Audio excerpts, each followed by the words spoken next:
Hey everyone, and welcome back to my channel. Today I wanted to start the second part of my May reading vlog, and I am reading for the Asian Readathon. I still have 2 books on my TBR and then a ton of more options when I'm through with those. So my physical read right now is The Wall of Storms by Ken Liu. This is the second book in the Dandelion Dynasty series, and I'm absolutely flying through this one. I'm already 280 pages in, which means that I've read a lot in the last couple of days, which makes me very happy. This series is fantastic so far, and I'm doing a whole reading vlog where I will talk about the complete series once I've read them all. So I will only give you like very short updates here, but this is a high fantasy series inspired by Chinese history and I love it. And then for my audiobook, I'm listening to Siren by Nghi. This is a historical fiction with fantastical elements that is set in Hollywood, and we're experiencing the more early stages of Hollywood in the 20th century through the perspective of an Asian American woman who wants to become a movie star. And that one I will also talk about in a vlog. That will probably be a long time because I'm doing way too many reading vlogs right now. But yeah, those are the books I'm reading. I'm about a third of the way through Siren right now, and I'm really enjoying that one as well. But just because I love The Wall of Storms so much, it just takes up so much of my brain, so sometimes I don't even want to listen to my audiobook because it feels kind of unfair. So we'll see how fast I can get through these, but I will update you whenever something interesting happens.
So today is the 21st of May, and I spent pretty much all of today outside reading on the balcony, which was super lovely.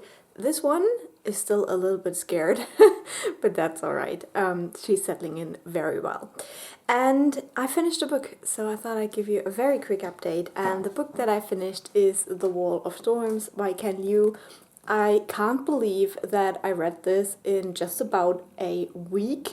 This is such a massive book, and usually that would take me ages. This book definitely put me through all the feels, and not only in a good way. In the end, I decided to give it 4.5 stars.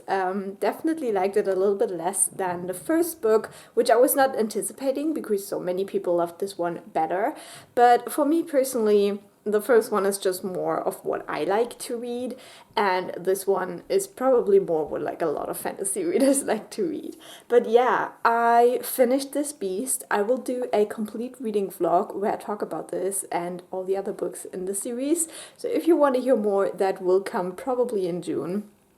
But before I continue on with book 3 of the series, I have one other book that I wanted to read for Asian Readathon. So we are now progressing. We are farther than my original TBR because I almost finished with all of those books. I still have a little bit left in Siren, my audiobook.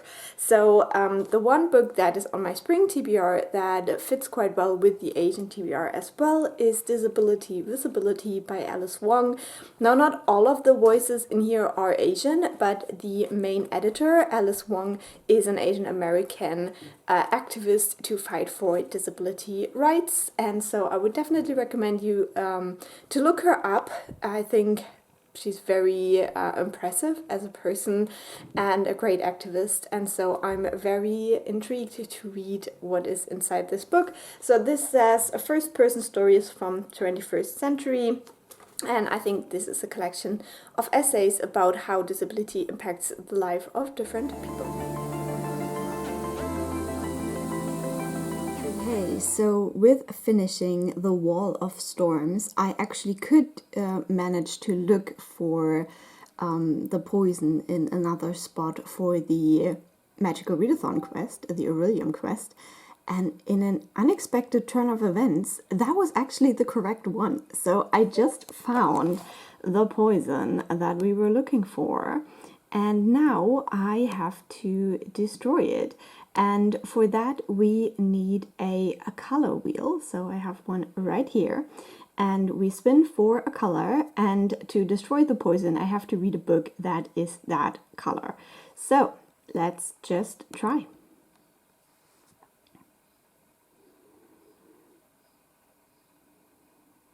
Okay, we have light blue, so let me just check. I mean, it fits my current read, which is Siren Queen, but that seems a little bit sneaky because I'm pretty much done with that. So let me just see whether I can find another light blue book. Okay, I think I found the perfect book, and that is Soul of an Octopus by Simon Montgomery.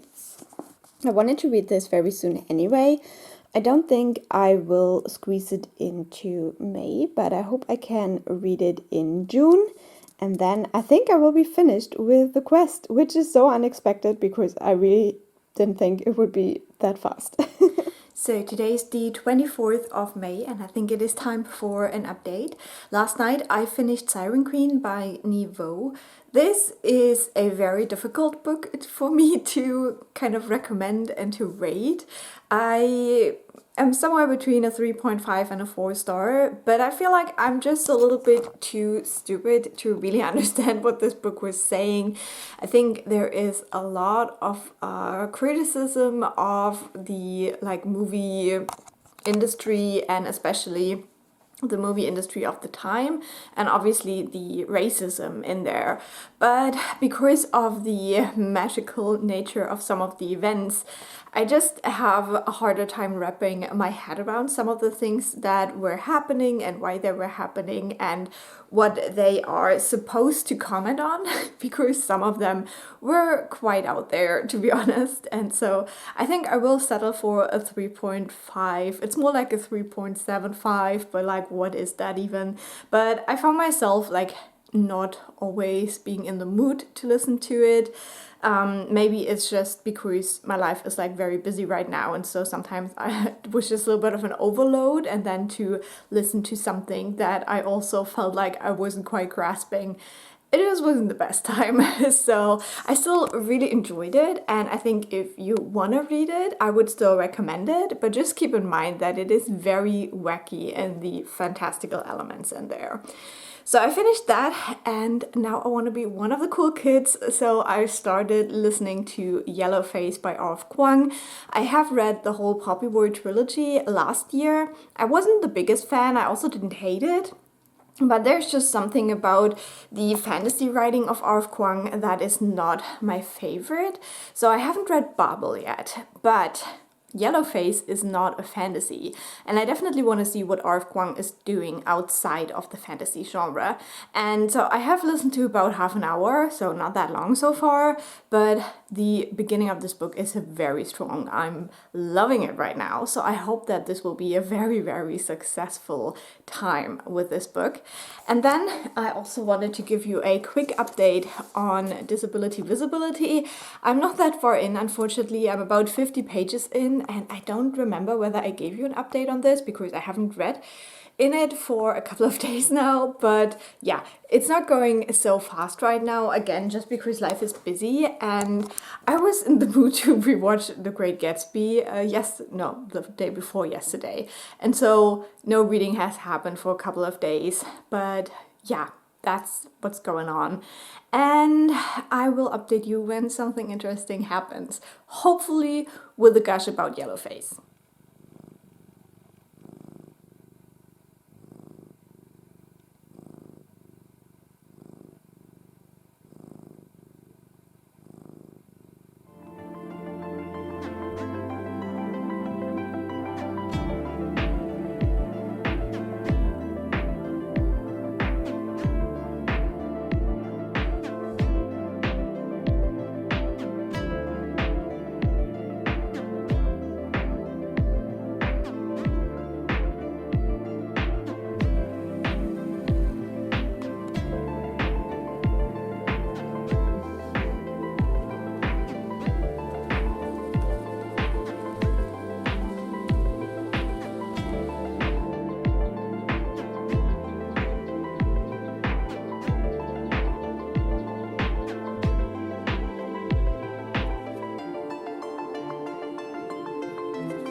So today's the 29th of May and I wanted to give you a quick update. I have finished reading Disability Visibility yesterday and I really enjoyed this book. I think that the essays are so varied and you really see all the diversity that exists within the group of people with disabilities. So I think it's just really well-rounded in that way. I also really enjoyed the 4 sections that we get. I think it makes a lot of sense to kind of separate those out. And I think that you just get a very good overview of different topics that are important, stuff like parenting, like education, sexuality, different intersections, racial justice and disability, and it just touches on all of these points.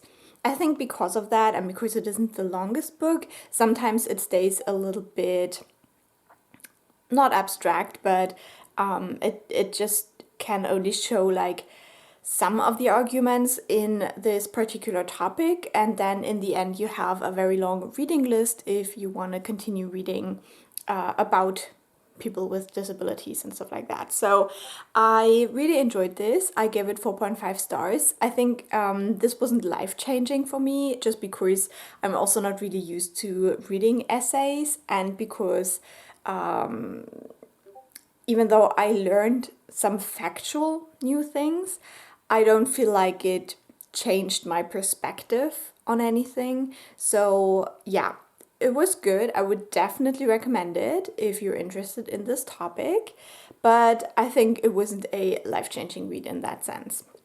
I'm very glad I've read it now. And then I started reading The Veiled Throne by Ken Liu.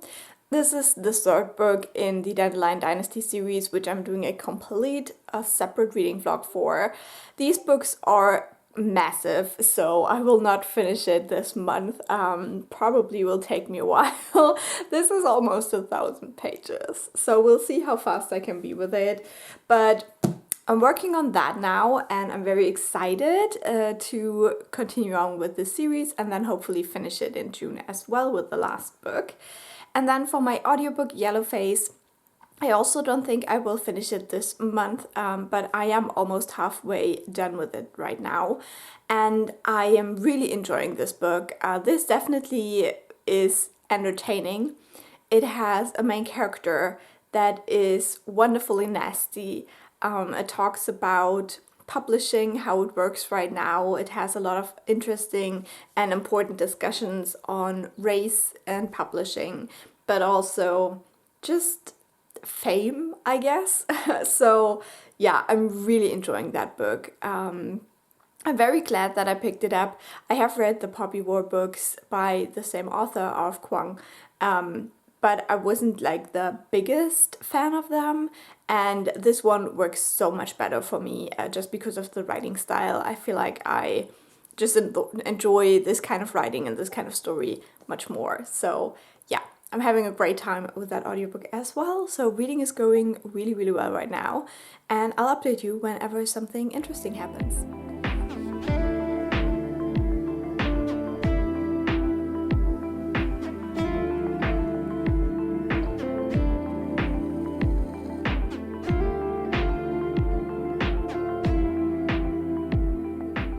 So it is time to finish off this vlog, and May was such a great fun reading month. I wanted to give you a quick last update because last night I finished Yellowface by R F Kuang and I loved it. I gave it 4.5 stars. I think it's a great book. I know that people feel differently about it. I have to say that I'm not into book Twitter. I don't like these kind of spaces. I don't like, all of the like controversies and this author who you can't read from anymore and stuff like that. So there is a couple of things that obviously permeate through the different book spaces, but I feel like on Twitter there is a new thing like every day and I just can't deal with it. It's just too much for me. on that front, I thought the book was very interesting because I didn't feel called out by it. And I think that, yeah, sometimes obviously you can criticize an author for stuff, and it is, you know, good criticism, but yeah, I don't know. I have like very difficult feelings about these spaces where reviewers and authors and just random people who like to talk about the drama in the booktube community come together, and usually it's just a jumbled mess. So I feel like the book portrays that part quite well. I think that all of the characters we meet are kind of despicable, and I loved it. Our main character is nasty, but in such a believable way, like since we are in her head for the whole time, the way that she reframes things or just justifies things to herself, I felt like it was like very, very realistic, and we all have the tendency to seek fault in others and trying to protect ourselves and our identities, and just, you know, all the other people are out for us or something like that. I think we've all had thoughts like that before. And so, yeah, in a way that was weirdly relatable, but again, just as kind of a caricature, but in a very realistic way. I don't know. I just really loved it. And I think that it had quite a good pacing throughout. There were a couple of things where I felt like the plot just took a little detour again to just put in some more things that R F Kuang wanted to talk about. So it could have been maybe a little bit more streamlined, but overall I'm I'm very happy with my reading experience. I think the audiobook was narrated really well too. So yeah, I would highly recommend. I had so much fun with Yellowface, and I hope if you pick it up that you will have fun with it too. Then I'm about 230 pages into The Whale Throne, so since this book is so massive, it's not actually that much, but I'm enjoying it. I'm not flying through this one as fast as the other ones, so I don't know if it's just because of where I am in my head right now and with work and stress and stuff, or whether it is also because the plot of this book so far isn't just quite as gripping. We do have kind of like an interesting sea battle, I guess, at the beginning of this, but the kind of resolution of that was a little bit wonky for me, like a little bit, I don't know, it felt a bit weird to me, but yeah, I am enjoying this, so I'll keep reading it in June. And that's it. If you want to hear more about my reading, please subscribe. If you want to let me know anything that you've read in May and maybe loved, then leave a nice comment, and I will talk to you very soon. Bye!